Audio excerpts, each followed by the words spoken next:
En Génesis capítulo 1 le dice Dios a Adán: hoy les entrego a ustedes toda planta que da semilla y todo árbol que da fruto.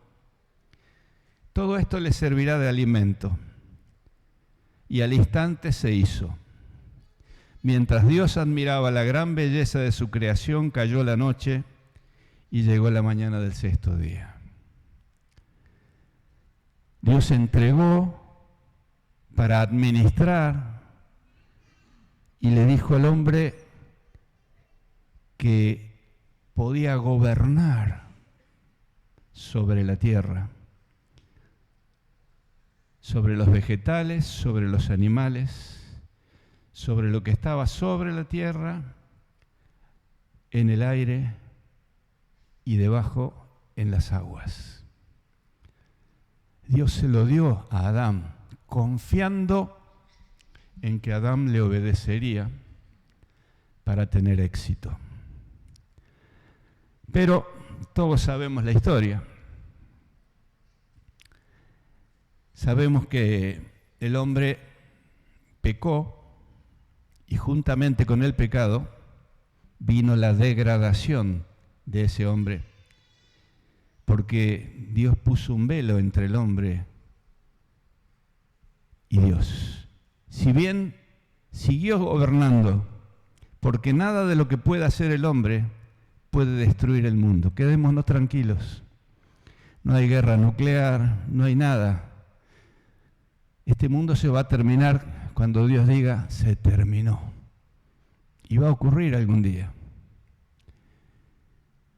Pero no por nuestras intervenciones, ni la intervención de ningún ser humano. Podrán haber grandes catástrofes producidas por el ser humano, pero este mundo se va a terminar el día que Dios diga, culminó. Y estén cumplidas todas las etapas que tienen que cumplirse en este mundo. Así que Adán fue un fracaso por su desobediencia. Después, Dios, haciendo evolucionar la cabeza de la gente, la evolución en el mejor sentido,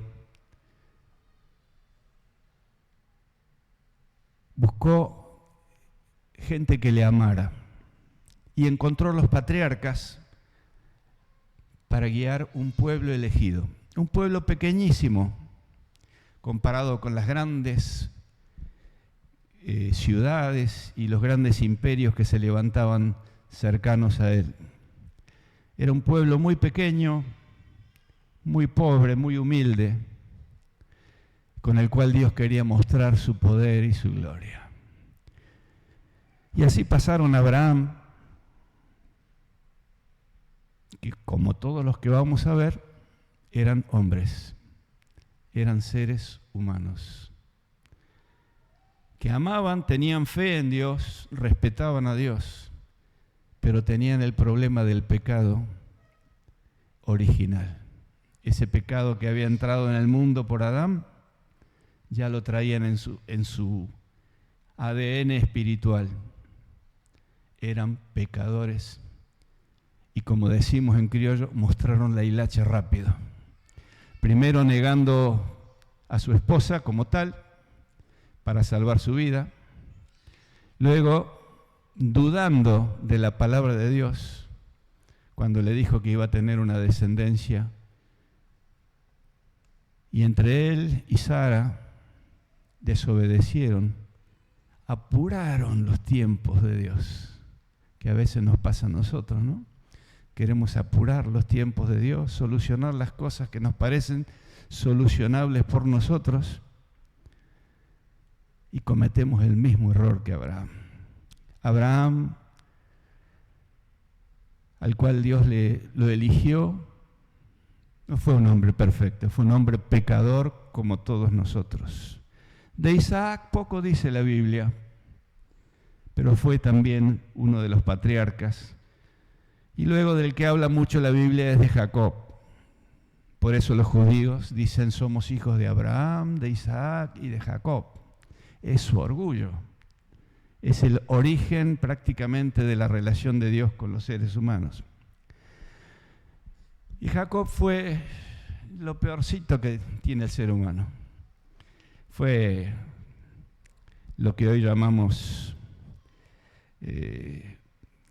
estafador, corrupto, negociante. Lo hizo con su hermano, engañó a su padre. Así que ese es el origen del pueblo que Dios eligió. Un pueblo al que redimió tantas veces, al que salvó tantas veces, pero que finalmente fue su pueblo elegido para mostrar su gloria. Todos sabemos que después el último hijo de Jacob, el más chico, José, salvó a ese pueblo de una crisis económica, de una sequía de 7 años en la cual todo el mundo moría, y Dios lo llevó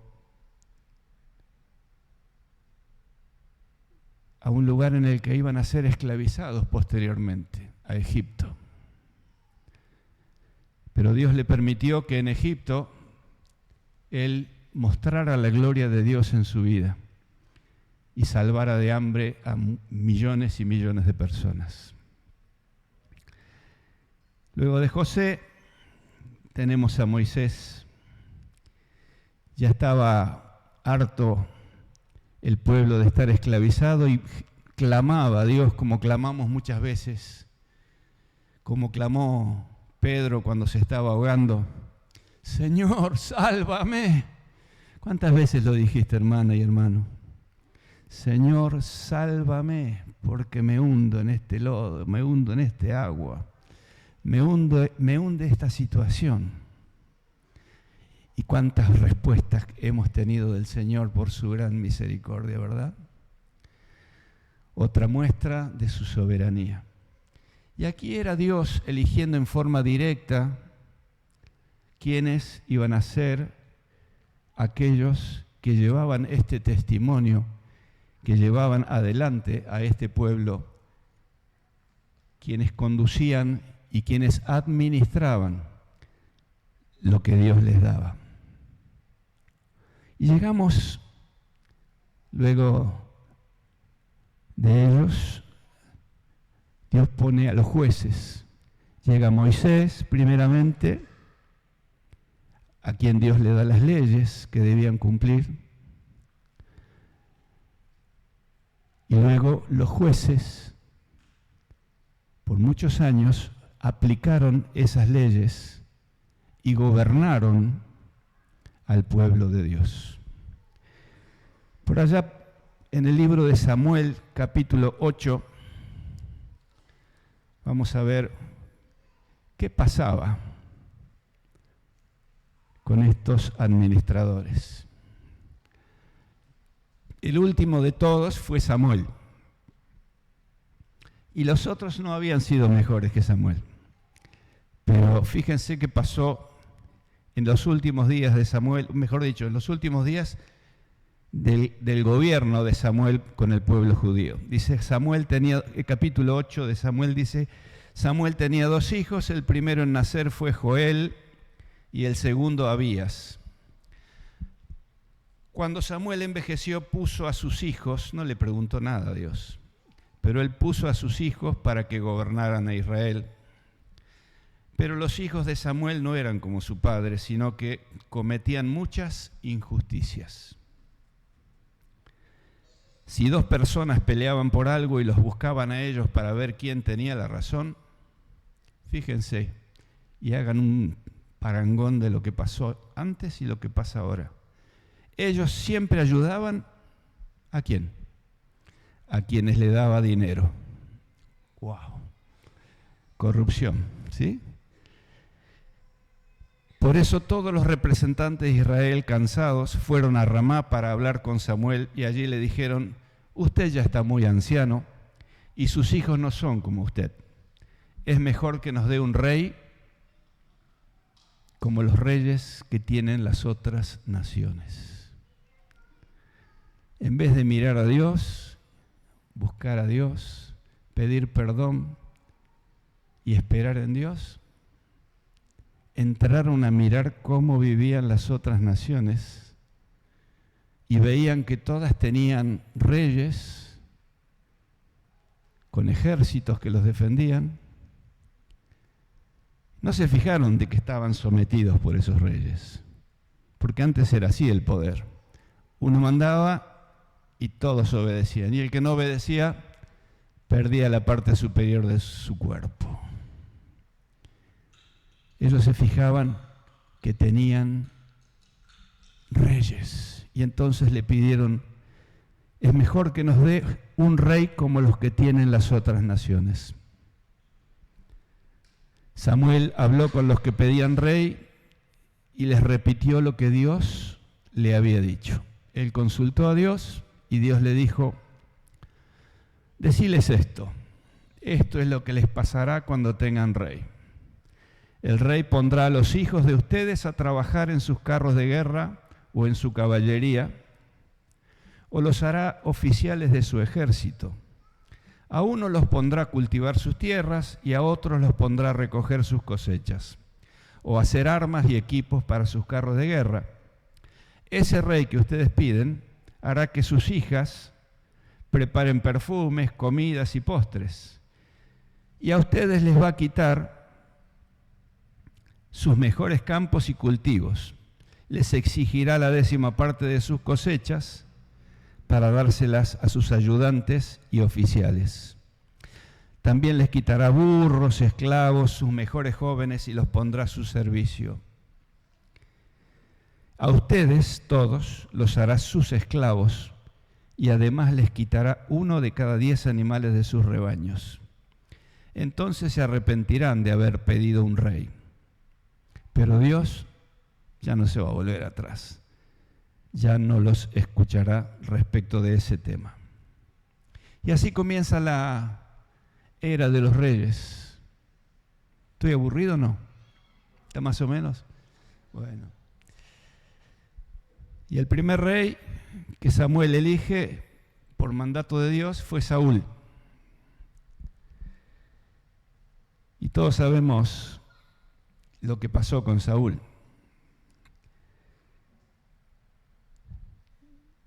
Saúl, en la primera de cambio, como decimos,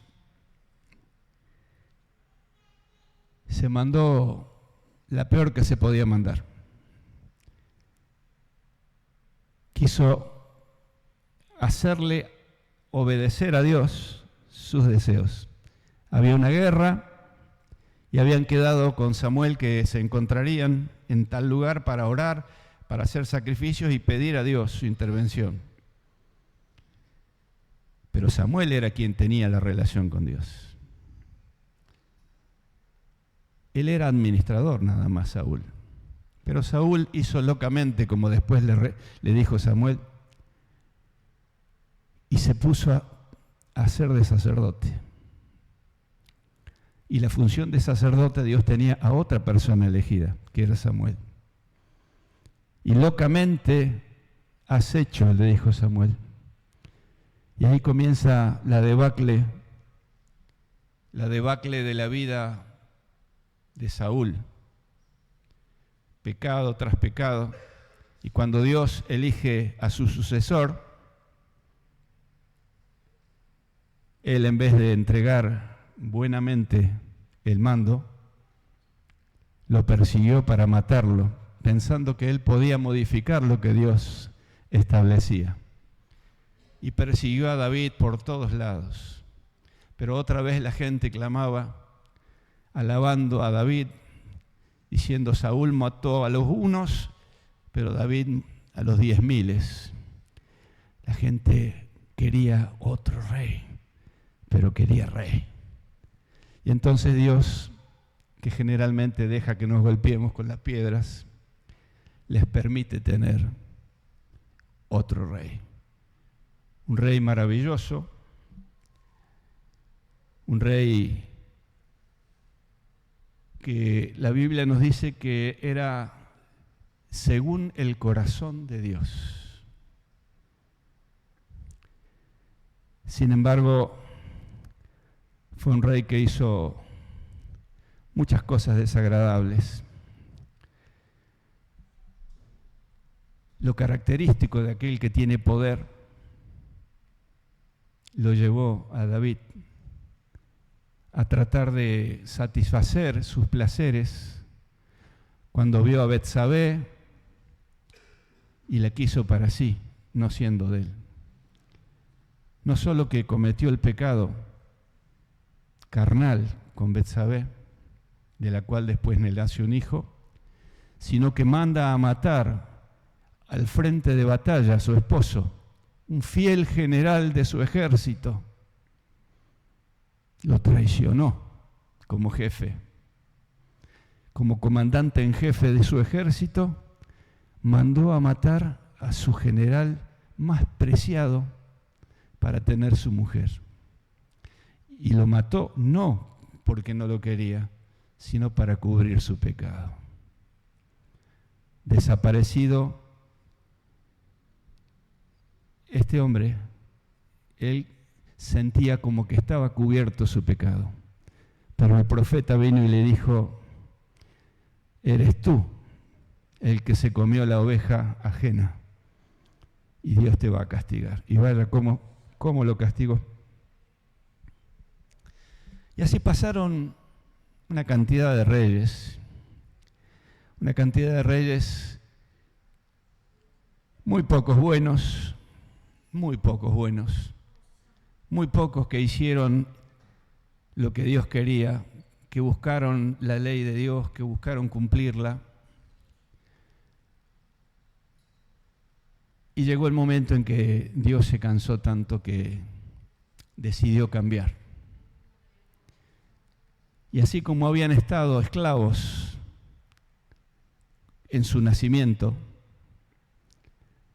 Dios los manda esclavos a otro pueblo mucho más tremendo, mucho más duro, mucho más sangriento. Y los deja presos en Babilonia con un rey que se la creía.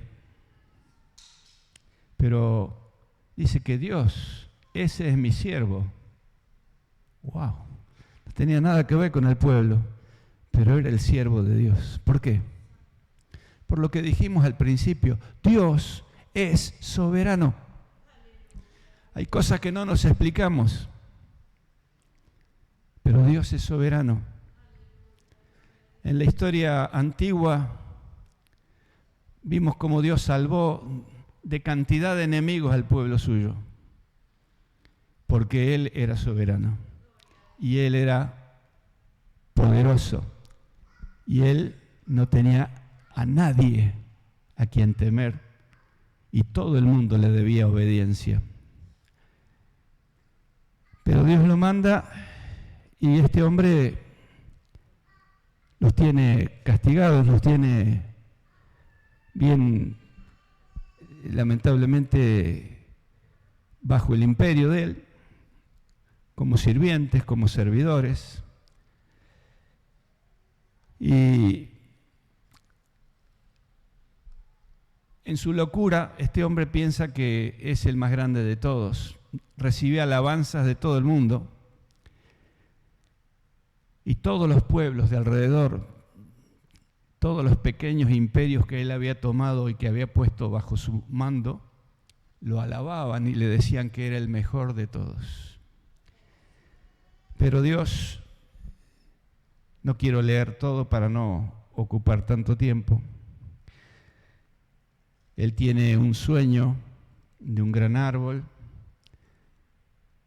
y dice que en ese sueño ese árbol daba alimento a todas las naciones, sombra a todas las especies de animales. Pero Dios decide cortarlo, dejar la raíz y cortar todo eso. Y entonces se arma un lío tremendo.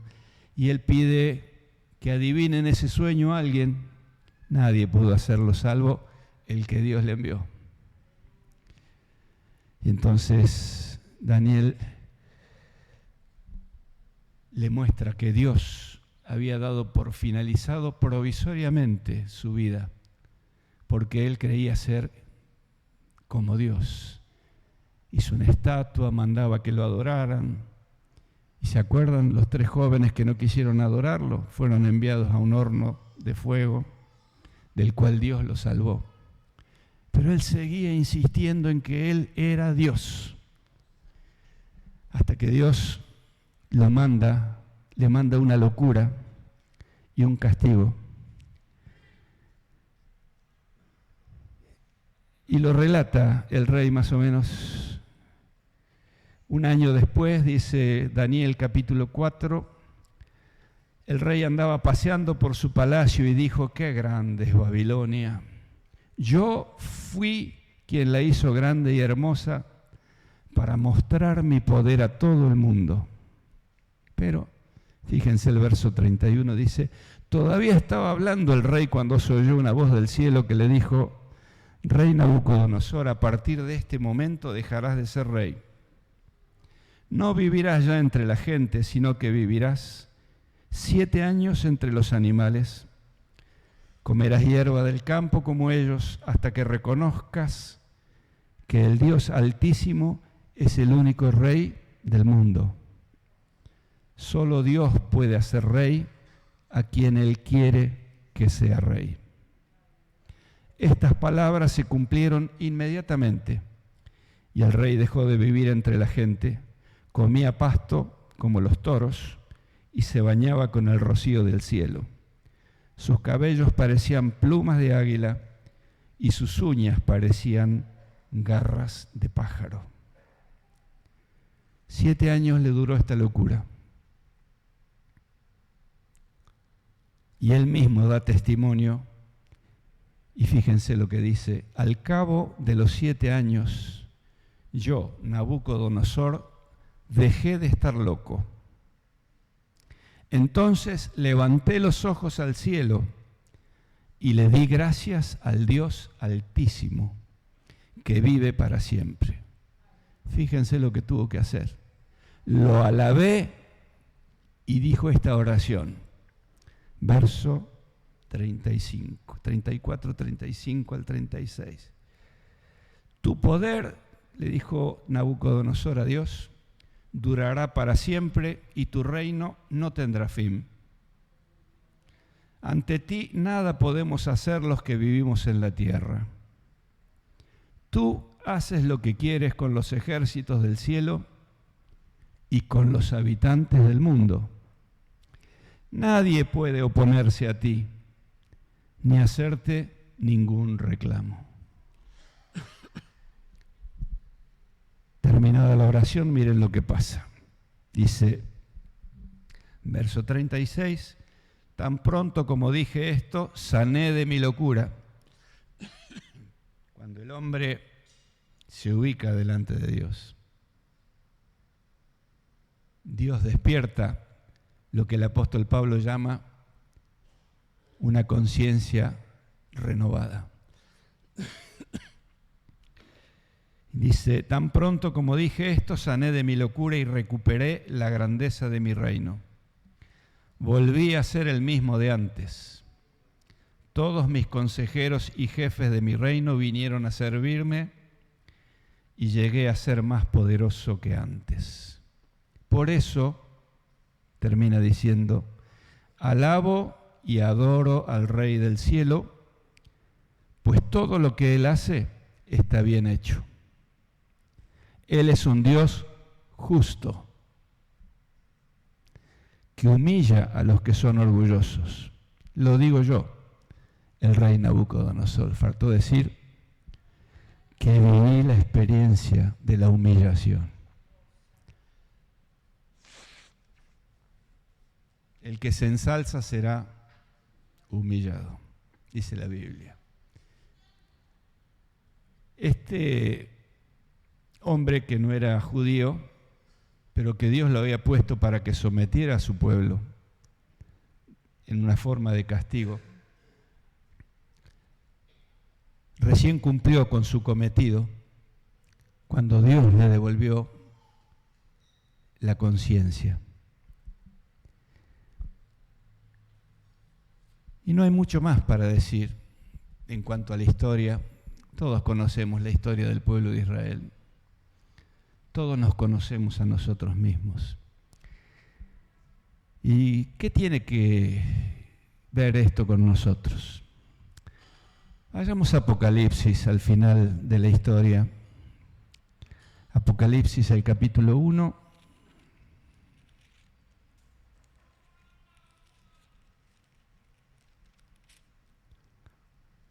Ahí nos dice qué tiene que ver esto del poder, el poder que Dios otorga, el poder que Dios nos permite de administrar a los seres humanos, pero lo dice en una relación personal.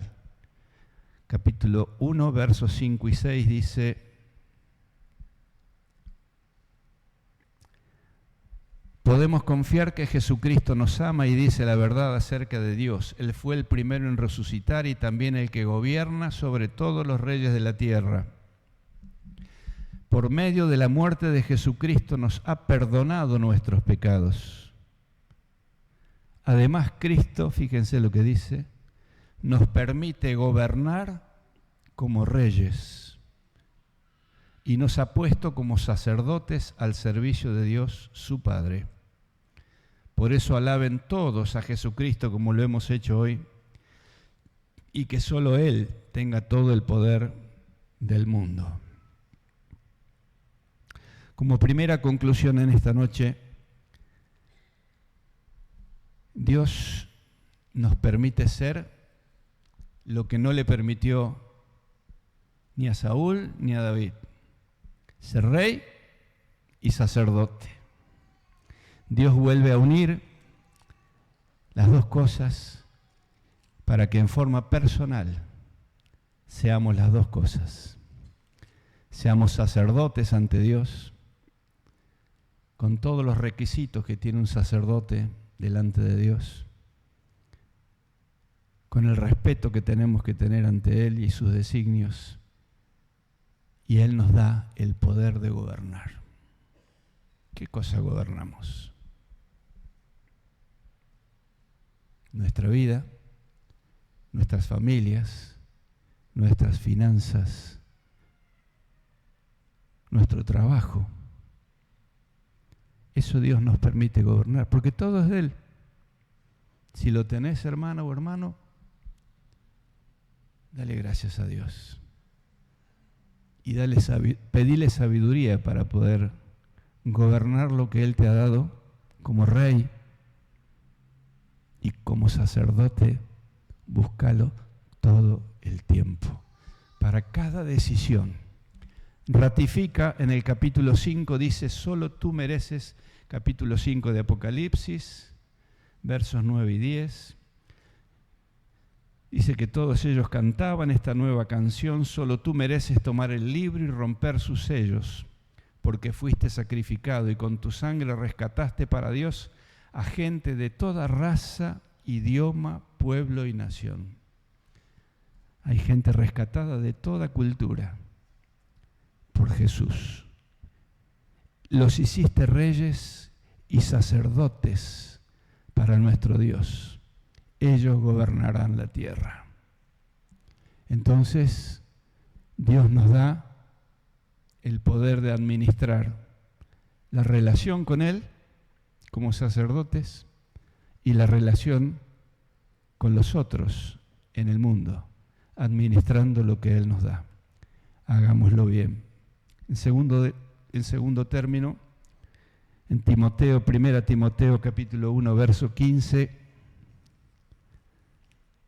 nos dice la cualidad necesaria para poder gobernar. Esto es verdad y todos deben creerlo. Jesucristo vino a este mundo para salvar a los pecadores del castigo que merecen. Y fíjense lo que Pablo se autoincrimina: y yo soy el peor pecador de todos, pero Dios fue bueno y me salvó. El poder corrupto, el poder nos hace creer que somos lo que no somos. El apóstol Pablo en un momento se creyó que era el que iba a matar a un montón de cristianos, ¿se acuerdan de la historia? Sin embargo, Dios lo humilló, lo hizo caer de su cabalgadura, lo dejó ciego 3 días y le mostró que solo por su gracia podía servir a Dios. Todos tenemos problemas y todos tenemos carácter.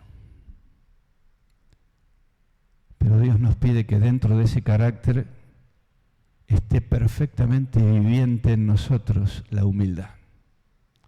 La humildad delante de Dios para poder reconocerlo, para poder adorarlo. Y la humildad delante de los demás. Si tenemos algo más que el otro, no nos creamos que somos superiores.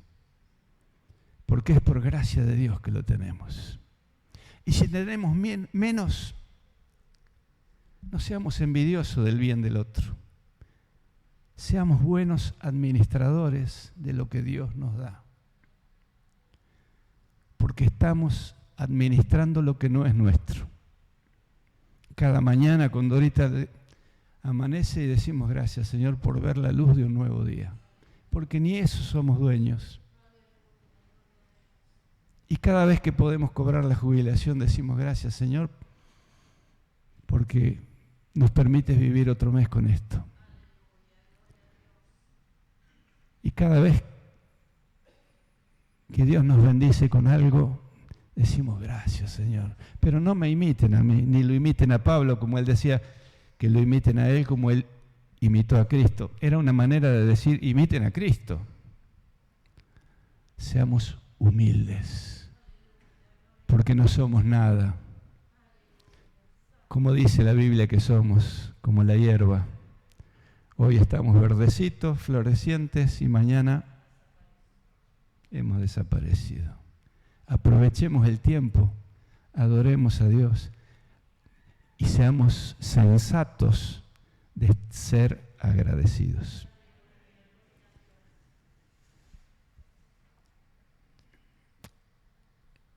En tercer lugar, otra conclusión es que Dios nos promete, por cada responsabilidad que cumplimos bien, Él nos va a dar recompensas. Cuando los discípulos dijeron, Señor, ¿qué vamos a tener por servirte, por acompañarte, por seguirte, por haber dejado todo por ti? Él les dijo, les aseguro que van a tener 100 veces más en la tierra y la vida eterna. ¿Qué aprecian más ustedes, hermanos? ¿Lo que Dios nos pueda dar acá mañana, pasado, durante estos tiempos? ¿O la compañía y el cuidado y la dirección de Dios durante toda la eternidad? Es maravilloso. Entonces, valoremos las cosas porque Dios nos ha dado una nueva vida que ya estamos viviendo y es eterna. Esta cáscara va a quedar acá, pero esa vida va a seguir junto a Dios por toda la eternidad. Seamos responsables con cada acto de nuestra administración, porque hay recompensas si lo hacemos bien, como Dios quiere. Dándole a Él lo que corresponde, dándole a los demás lo que corresponde. No seamos egoístas, yoístas, como le pasaba a los reyes, que se creían que eran lo que no eran. En cuarto lugar, como cuarta conclusión, podemos decir que si Dios no ocupa el primer lugar como Rey soberano en toda nuestra vida, no podremos ser buenos reyes y no vamos a ser buenos sacerdotes. Dios nos da esa doble oportunidad, ser reyes y sacerdotes, ante Él y ante todo lo que Él nos da. Seamos responsables y pongamos las cosas en su lugar. Con Él, primero, todo marcha bien. consultémosle primero antes de tomar una pequeña o gran decisión cada día.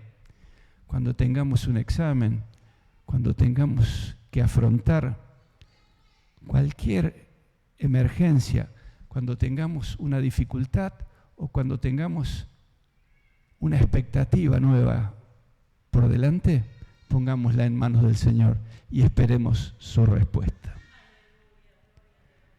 Y por último, como quinta conclusión, nosotros hoy hemos realizado una elección para un administrador. Pero ¿saben una cosa? Pensemos que nosotros tenemos la elección todos los días. Podemos elegir y hacer lo que nos parece todos los días, o podemos consultar a Dios. La elección tuya para ser un buen rey y un buen sacerdote, una buena reina o una buena sacerdote, es cada día. Por eso empecemos los días amparados por la dirección de aquel que todo lo sabe, que todo lo puede, que es todopoderoso y que está dentro de nosotros, a través del Espíritu Santo, guiando cada paso de nuestra vida. Hacemos una oración para que así sea y para que Dios bendiga nuestro país maravilloso. Dentro de unas horas vamos a empezar a saber qué es lo que pasó con nuestra elección. Pero sea quien sea el que Dios permita que esté, porque Él va a permitirlo o no. Y Él lo va a sacar en el momento en que no tenga que estar más. Así que oremos para que Dios tenga piedad de nuestro país, tenga piedad de nuestro ministerio personal con Él, de nuestro sacerdocio santo, y seamos buenos administradores cada día. Señor, gracias por habernos dado esta oportunidad que no tienen millones y millones de personas en el mundo, de poder elegir. Pero reconocemos esto como una responsabilidad que tú nos transfieres provisoriamente, para elegir no según nuestras pasiones políticas ni nuestra inteligencia humana. Esta elección previa y las que siguen, Señor, danos la responsabilidad de asumirlas con el compromiso ante ti, de velar por el futuro de nuestra familia, de nuestros hijos, de nuestra iglesia, de nuestra sociedad toda. Bendice a la Argentina, Señor. Perdona nuestros pecados, que son múltiples, y ayúdanos a tener una comunión diaria contigo, de manera que nuestro país sea bendecido a través de nuestras palabras, pero también de nuestros actos de cada día. Bendice los hogares de los hermanos que están enfermos o no han podido venir por distintas dificultades o problemas. Bendice cada hogar de tus hijos acá y en todo nuestro país. Te lo rogamos, Padre, y queremos tu compañía a partir de ahora para toda esta semana.